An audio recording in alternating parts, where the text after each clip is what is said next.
ଗ୍ରହ ନକ୍ଷତ୍ରମାନଙ୍କର ଗତିକୁ ନିରୀକ୍ଷଣ କଲେ ଜଣାଯାଏ 2026 ମସିହା ବର୍ଷ କୁମ୍ଭ ରାଶି ପାଇଁ ମା ମହାଲକ୍ଷ୍ମୀଙ୍କର ଆଶୀର୍ବାଦର ବର୍ଷ ରହିବ। ଅନ୍ୟ ଅର୍ଥରେ କହିବାକୁ ଗଲେ 2026 ମସିହାରେ କୁମ୍ଭ ରାଶି ଉପରେ ମା ମହାଲକ୍ଷ୍ମୀ ଧନ ବର୍ଷା କରିବେ। ଜୟ ଜଗନ୍ନାଥ।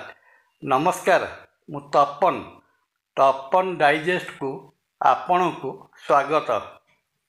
2026 ମସିହା ଆରମ୍ଭରୁ କୁମ୍ଭ ରାଶିର ଦ୍ୱିତୀୟ ମୀନ ରାଶି ଧନଭାବ ତଥା ଏକାଦଶ ଧନୁରାଶି ଆୟ ବା ଲାଭ ଭାବର ଅଧିପତି ବୃହସ୍ପତି କୁମ୍ଭ ରାଶିର ପଞ୍ଚମ ସ୍ଥାନ ମିଥୁନ ରାଶିରେ ଜୁନ୍ ମାସ 2 ତାରିଖ ପର୍ଯ୍ୟନ୍ତ ଅବସ୍ଥାନ କରିବେ। ବୈଦିକ ଜ୍ୟୋତିଷ ଶାସ୍ତ୍ର ଅନୁଯାୟୀ ଜାତକ ଚକ୍ରରେ ଚନ୍ଦ୍ର ଥିବା ରାଶିର ପଞ୍ଚମ ଭାବରେ ବୃହସ୍ପତି ମହାଗ୍ରହ ଅବସ୍ଥାନ କଲେ ଜାତକକୁ ବିପୁଳ ପରିମାଣର ଧନ ପ୍ରଦାନ କରିଥାନ୍ତି।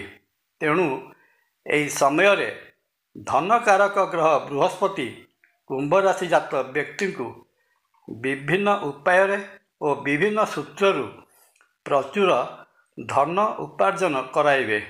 ବିଭିନ୍ନ ଅର୍ଥ ଲଗାଣକାରୀ ସଂସ୍ଥାରେ ପୂର୍ବରୁ କରିଥିବା ଅର୍ଥ ବିନିଯୋଗରୁ ଆଖିଦୃଷ୍ଟିଆ ଲାଭ ମିଳିବ। ଏହି ସମୟଟି ମଧ୍ୟ ବିଭିନ୍ନ ଆର୍ଥିକ ସଂସ୍ଥାମାନଙ୍କରେ ପୁଞ୍ଜି ନିବେଶ କରିବା ପାଇଁ ସମୟ ପ୍ରକୃଷ୍ଟ ସମୟ ରହିବ। ପୁନଶ୍ଚ ଜୁନ୍ ମାସ 2 ତାରିଖ ପରେ ଦେବଗୁରୁ ବୃହସ୍ପତି ନିଜର ଉଚ୍ଚ ରାଶି କର୍କଟ ରାଶିରେ ପ୍ରବେଶ କଲେ ତାଙ୍କର ନବମ ଅମୃତ ଦୃଷ୍ଟିରେ ନିଜ ଗୃହ ତଥା କୁମ୍ଭ ରାଶିର ଧନଭାବ ମୀନ ରାଶି ଉପରକୁ ଦୃଷ୍ଟି ପ୍ରଦାନ କରିବେ। କୁମ୍ଭ ରାଶିର ଅଧିପତି ଶନି ବର୍ଷ ସାରା ମୀନ ରାଶିରେ ଅବସ୍ଥାନ କରୁଥିବାରୁ ଏହି ସମୟରେ କୁମ୍ଭ ରାଶି ଜାତ ବ୍ୟକ୍ତି ମନ ମୁତାବକ ଧନ ଉପାର୍ଜନ କରିବାକୁ ସକ୍ଷମ ହେବେ।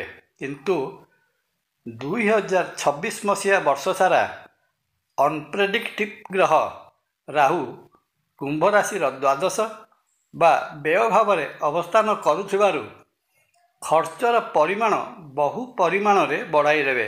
ସହଜେ ବର୍ତ୍ତମାନ ଶନିଙ୍କର 7.5 ଭୋଗ ହେଉଅଛି। ତେଣୁ 2026 ମସିହା ବର୍ଷ ସାରା କୁମ୍ଭ ରାଶି ଜାତ ବ୍ୟକ୍ତି ଯାହା ଧନ ଉପାର୍ଜନ କରିଥିବେ ତାହା ଖର୍ଚ୍ଚ ହୋଇଗଲେ ଏଥିରେ କିଛି ବିସ୍ମିତ ହେବାର ନାହିଁ। କିନ୍ତୁ ଯଦି କୁମ୍ଭ ରାଶି ଜାତ ବ୍ୟକ୍ତି ଅନାବଶ୍ୟକ ଖର୍ଚ୍ଚ କାଟ କରିପାରନ୍ତି ତେବେ ବହୁ ପରିମାଣରେ ଅର୍ଥ ସଞ୍ଚୟ କରି ରଖିବାକୁ ସମର୍ଥ ହେବେ। ଏହାର ଅର୍ଥ ହେଲା କୁମ୍ଭ ରାଶି ଜାତ ବ୍ୟକ୍ତି 2026 ମସିହାରେ ଅନାବଶ୍ୟକ ଖର୍ଚ୍ଚ କରିବାରୁ ବିରତ ରୁହନ୍ତୁ। ଏ ତ ଗଲା 2026 ମସିହା ପାଇଁ କୁମ୍ଭ ରାଶିର ଆର୍ଥିକ ସ୍ଥିତିର ସଠିକ୍ ଜ୍ୟୋତିଷୀୟ ଆକଳନ। ପରବର୍ତ୍ତୀ ଏପିସୋଡ଼ରେ କୁମ୍ଭ ରାଶିର କ୍ୟାରିୟର, ପ୍ରେମ, ବିବାହ, ପରିବାର, ଶିକ୍ଷା ଓ ରାଶିଫଳ ଉପସ୍ଥାପନ କରିବା। ଜୟ ଜଗନ୍ନାଥ।